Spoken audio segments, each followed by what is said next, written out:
Welcome back, Automania. This is automotive for you. The newest automotive information just for you. In the 1960s and early 70s, small dual sport bikes were a common and affordable way for new riders to enter into the world of motorcycling.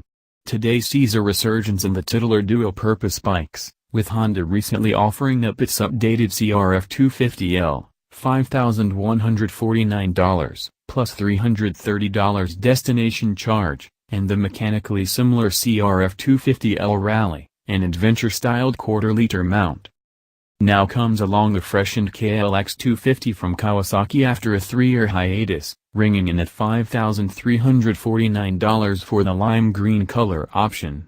The worst aspect of the previous model was its lean carburation that resulted in difficult starting and imprecise throttle responses.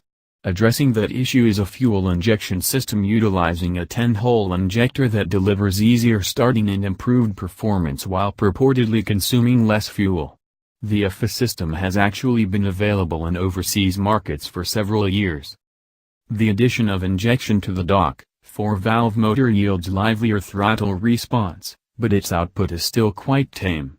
Kawasaki fitted the KLX's gearbox with a revised shift drum designed to offer greater precision when shifting through its 6 cogs. Swapping gears takes only a light effort, and a fairly easy clutch pull doesn't tire hands. Short riders new to motorcycling might be intimidated by the KLX's 35.0-inch seat height, but the bike's narrow midsection and its spring settling under a rider's weight reduces foot reach considerably. A benefit of the tallish seat is a considerable amount of legroom that will be slow to cramp long legs. When its 2.0-gallon tank is filled, Kawai claims the Klixer scales in at a reasonable 304 pounds. The CRF250L is claimed to weigh 317.5 pounds with its 2.1-gallon tank full. The KLX has always had a suspension advantage over its lower-end Japanese rivals, with more travel and adjustable damping, and that holds true today. The KLX's shock offers 16 levels of compression and rebound damping adjustment as well as spring preload, while the 43mm inverted cartridge fork settles for 16 steps of compression damping variance but no rebound adjustment. The CRF250L's boiners are non-adjustable aside from the shock's preload.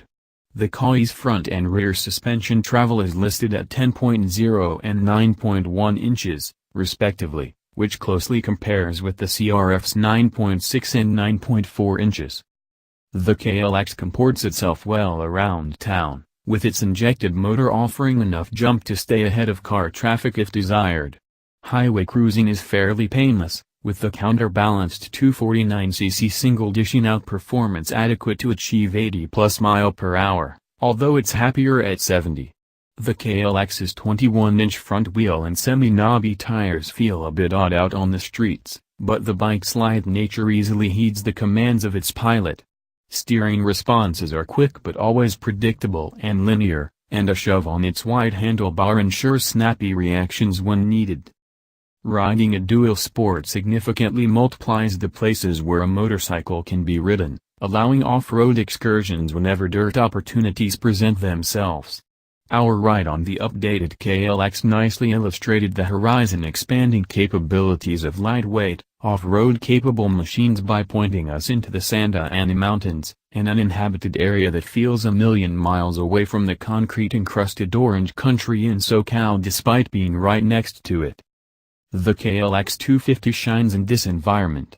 The Kawai's lightweight and willing maneuverability makes even mediocre dirt riders feel in control on difficult terrain. There were several sections with rocks and sand that would be extremely challenging on a large displacement adventure bike but were relatively undemanding on the little KLX. Dual-purpose Dunlop D605 tires seem a good compromise of street security and dirt grip. Rear traction is enhanced by the engine's mild output. First gear is low enough to slowly crawl through nearly anything, with a fairly large gap to a tallish second gear that provides a wide range of speeds. Almost 90% of our off-roading was spent in second. As a KLX owner, I'd be inclined to somehow hot rod this motor to provide a bit more snap. Suspension performance is better than I expected, with admirable compliance without feeling too loose. While it would be insufficient for gnarly hits, it is nicely dialed in for the type of off-roading for which the KLX is intended, and I felt no need to adjust the factory settings during our ride. It handled rock hits without much deflection, and it made street bumps virtually disappear. Excel aluminum wheel rims remained undented despite several poor line choices in rocky terrain. The KLX's foot pegs and a rear brake pedal are created to ensure boot grip even when muddy, and a folding shift lever nub alleviates a bent lever in a tip-over. A skid plate between the lower frame rails protects the engine sump from obstacles larger than the bike's generous 11.2 inches of ground clearance. A twin-piston caliper bites on a 250 mm front wave rotor to provide good speed retardation. Only one finger is needed when riding in the dirt. A single piston caliper is matched with 240 mm rear rotor, which proved a bit too aggressive when braking in off-road situations, locking prematurely in low traction situations. ABS is unavailable on the KLX. The LCD instrument panel remains as previous, offering a bar graph tach, dual trimeters and a clock. A gear position display would be a nice addition, as would a fuel gauge. Although the KLX's fuel tank holds just 2.0 gallons, the bike's 60-plus mpg fuel burn should enable a range of more than 120 miles. Its gas cap has the convenient flip-top design with a lock.